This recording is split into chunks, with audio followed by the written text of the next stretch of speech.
안녕하세요. 먼저 오늘 자료는 주가행에서 공지된 소식통입니다. 주주가치 제고를 위해 HLB에 대한 다양한 소식들을 전해주는 텔레그램입니다. 아마 가장 빠른 소식통이 아닐까 생각이 드는데요. 여기에도 쓰여 있다시피 회사에서 IR 것으로 예상되는 논문은 제외하고 공유하고 있습니다. 회사도 주주님들도 중요한 논문은 미리 공개되길 원치 않으므로 선별적으로 공개하지 않고 있는 것을 확인할 수 있습니다. 저도 마찬가지로 회사에서 IR을 하면 그때 영상으로 다룰 예정이고요. 우리는 그때까지 격가지들을 공부해 놓으면 좋겠죠.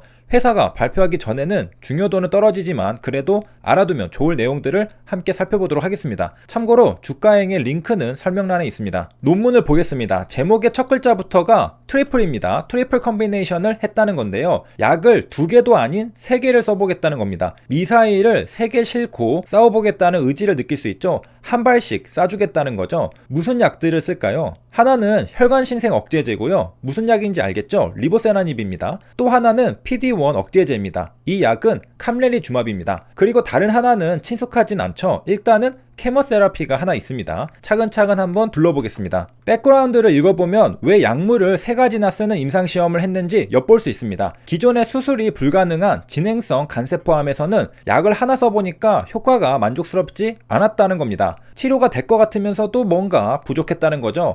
혹시 치료가 되기 위한 조건값이 부족한 건 아닐까 이런 생각을 했겠죠. 혈관신생만 억제해서는 뭔가 부족한 것 같고 면역관문 억제만 해서도 부족한 것 같은데 이런 조건값들을 전부 때려 넣으면 전부 시너지 효과가 나면서 치료 효과가 만족스럽게 나오지 않을까 생각했던 것이죠. 여기서 질문이 있을 수 있죠. 왜 하나의 약을 용량을 안 늘려볼까? 이미 해봤겠죠. 그리고 임상시험은 보통 1상 이상에서 최적의 용량을 결정합니다. 그래서 싱글 드럭 임상시험에서 이미 웬만한 신약들은 최적의 용량으로 치료를 들어가고 있을 겁니다. 이것만으로는 부족하다는 것이죠. 이번엔 약을 여러 개 써보자 라는 겁니다. 똑같은 작용기전이 아닌 다른 작용기전의 약들을 말이죠. 그런데 임상시험은 레트로스펙티브 스터디네요. 이것만 봐도 회사에서 이 자료로 IR을 하진 않을 거다 생각할 수 있습니다. 메서드를 보면 이번 임상의 흥미로운 점을 볼 수 있습니다. 어벤져스들을 다 모았죠. 먼저 안지오제네시스 인히비터가 아파티닙만 있는 줄 알았는데 자세히 보니 아파티닙 뿐만 아니라 렘바티닙, 소라페닙 다 모여 있습니다. 그리고 혹시나 면역항암제도 보니까 캄렐리주맙만 있는 게 아니라 신틸리맙도 있습니다. 이 둘의 조합만 해도 3 곱하기 2로 6가지 조합이 가능하네요. 실제로는 어떻게 투여했을지 굉장히 궁금한 부분이죠. 그런데 우리는 이 임상이 2개의 병용요법이 아니라는 걸 알고 있습니다. 하나 더 있었죠. 친숙하진 않았지만 이제 살펴볼 약은 폴폭스입니다. 결과적으로는 투여 방법의 총 경우의 수는 6개네요. 환자들은 치료를 받고 나서 이미징 어세스먼트를 받았습니다. 영상평가라는 뜻인데요. MRI나 CT를 말하는 겁니다. 간세포암에 대해 사용하는 거니까 간을 찍었겠죠. 이렇게 다른 논문 제목에서도 이미징 어세스먼트를 볼 수 있죠. 앞에 PET-CT가 있는 것도 볼 수 있습니다. 이건 프로스펙티브 스터디였네요.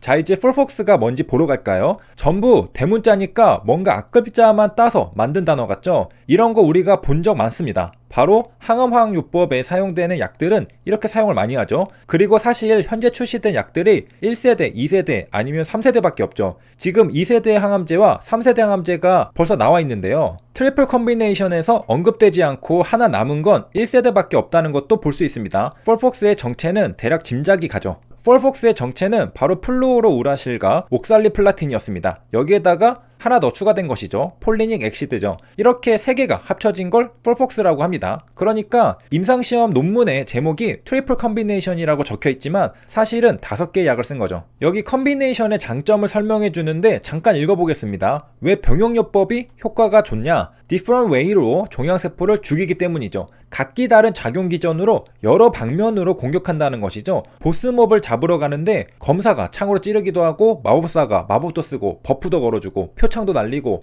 화살도 쏘고 여러가지 공격을 하면 아무래도 타격을 제대로 줄 수 있을 겁니다. 트리플의 마지막에 사용된 약물이었던 폴폭스의 정체는 바로 항암화학요법이었죠. 여기에서 우리가 자주 보는 건 플루오로유라실과 옥살리플라틴일 겁니다. 플루오로유라실부터 보겠습니다. 정맥주사를 통해 투여하네요. 아무래도 조금 불편하겠죠. 1세대 항암제다 보니까 단점이 한두 가지가 아닙니다. 물론 당시에는 이것밖에 없었겠죠. 1세대 항암제를 보다 보면 최근에 나오고 있는 표적 항암제와 면역 항암제는 얼마나 양반인지 알게 됩니다. 일단 플루오로유라실을 투여하면 대부분의 사람들은 부작용을 겪기 시작합니다. 조금도 아니고 대부분이죠. 구강염, 식욕부진, 탈모, 피부염 이런 것들이 생기죠. 이건 어쩔 수 없습니다. 나온 지 너무나 오래된 약이기 때문이죠. 무려 1956년에 특허를 받은 상태입니다. 그리고 대략 6년 뒤 1962년부터 의학용으로 사용되기 시작했습니다. 부작용이 있음에도 아직까지 사용되는 이유는 뭘까요? 그건 효과는 좋기 때문이죠. 어떤 방법으로 항암작용을 하냐면 DNA의 생성을 중단시킵니다. 플루오로유라실이 작용하면 암세포도 쉽사리 자기 자신을 복제할 수 없겠죠. 물론 정상세포도 타격을 많이 받기 때문에 부작용도 큽니다. 하지만 정상세포는 그래도 꽤 버틸 수는 있거든요. 환자가 죽기 전에 암세포를 먼저 죽이면 치료할 수 있습니다. 격투무술 중에 서로 한 대씩 발차기로 때리는 게 있죠. 그런 거라고 보면 됩니다. 서로 한 대씩 발차기를 주고받습니다. 먼저 쓰러지는 쪽이 지는 겁니다. 암이 먼저 쓰러질 때도 있지만 가끔 환자가 먼저 쓰러질 때도 있습니다. 그래서 항암 치료 받다가 사람 잡는다는 소리도 있는 것이죠. 그만큼 고통스러운 치료입니다. 머리도 다 빠지고요. 요즘에는 2세대, 3세대가 부작용이 작게 잘 나오고 있기 때문에 예전보다는 상황이 훨씬 좋아졌습니다. 나온 지 오래되었다 보니 가격은 쌉니다. 개발도상국 도매가를 보면 500mg에 3,000원 정도 하네요. 미국은 더 비싼데 미국에서도 대략 2만원 정도 합니다. 500mg 약병 하나 기준으로 말이죠. 이쯤 되면 부작용이 조금 걱정되죠. 역시 부작용이 있었습니다. 28%의 환자에서 그레이드 3에서 4의 TRAE가 발생했습니다. 거의 4명 중에 1명꼴로 심각한 부작용이 발생한 거죠. TRAE는 Treatment Related Adverse Event라는 말입니다. 심각한 부작용이 발생하긴 했는데 이게 그냥 생긴 게 아니라 암 때문에 생긴 게 아니라 치료제와 관련해서 생긴 부작용이라는 겁니다.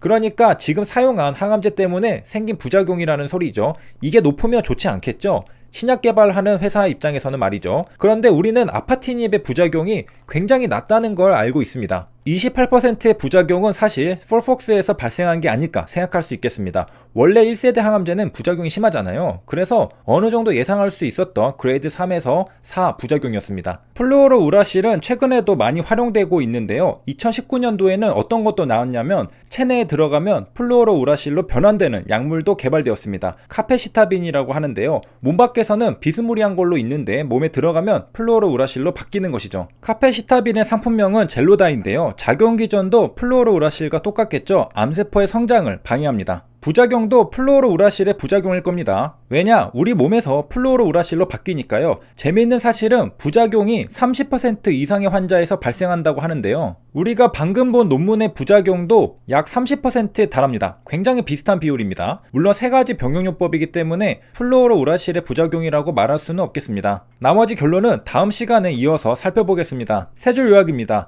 간세포암에 대한 트리플 컨비네이션을 살펴봤습니다. 1세대, 2세대, 3세대가 모두 총집합했죠. 마지막 세 번째 약의 정체는 폴폭스였는데 이 중 F가 바로 플루오로유라실이었습니다. DNA를 생성하는 걸 억제하는 작용 기전을 가지고 있죠. 부작용이 심합니다. 하지만 효과도 꾸준히 좋기 때문에 아직도 사용되고 있습니다. 임상시험을 하는데 1세대 항암제를 계속 쓰는 건 이유가 있는 것이죠. 부작용이 있어도 그걸 넘어서는 효능을 보여주기 때문일 겁니다. 여기까지 시청해주셔서 감사합니다.